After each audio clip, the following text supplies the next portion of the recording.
ওয়ালা তুসাইর খাদ্দাকা লিন-নাস, অহংকার করে মানুষের থেকে মুখ ফিরিয়ে নিও, মুখ ছিটকাবে না। মানুষকে সম্মান করো, মানুষের সাথে মেশো, বি পিপল ওরিয়েন্টেড। আমাদের অনেক ছেলে মেয়েরা মানুষের সাথে মিশতে পারে, দোষ কার? বাবা মায়ের। শেখায় না? একটা সময় আমাদের মনে আছে, ছোটবেলায় মেহমান আসলে আমরা এত খুশি হইতাম, মেহমানের কাছে যাইতাম, সূরা শোনাইতাম, কবিতা শোনাতাম, এটা খেলতাম, ওটা করতাম, যাওয়ার সময় আমাদেরকে টাকা দিয়ে যেত, হায় রে খুশি। এখন দেখবেন টেনে হিসেবে মেহমানের সামনে আনা যায় না। এরকম আছে না নাই?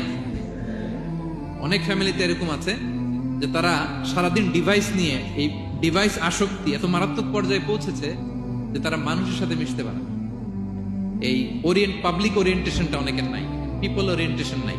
অনেক ছোট বাচ্চা, মেহমান আসছে, তুমি একটু আসো, সালাম দাও, বসো, আসতে চায় না, বসতে চায় না, কারণ ওরা শিখানো হয় না। সারাদিন দিয়ে রাখছে কি হাতে?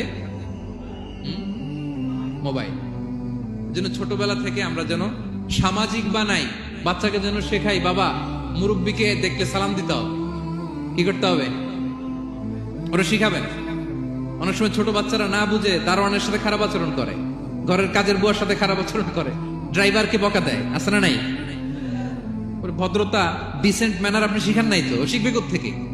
এই তো শুরুতেই বললাম যে গরুর পেট থেকে বেরোলে গরু হয়, কিন্তু মানুষের পেট থেকে বেরোলেই ওটা মানুষ হয় না। ওটারে মানুষ বানাতে হয় দিনের পর দিন, মাসের পর মাস, টিউনিং করে, পলিশিং করে, গাইড করে করে মানুষের মতো মানুষ বানাতে হয়।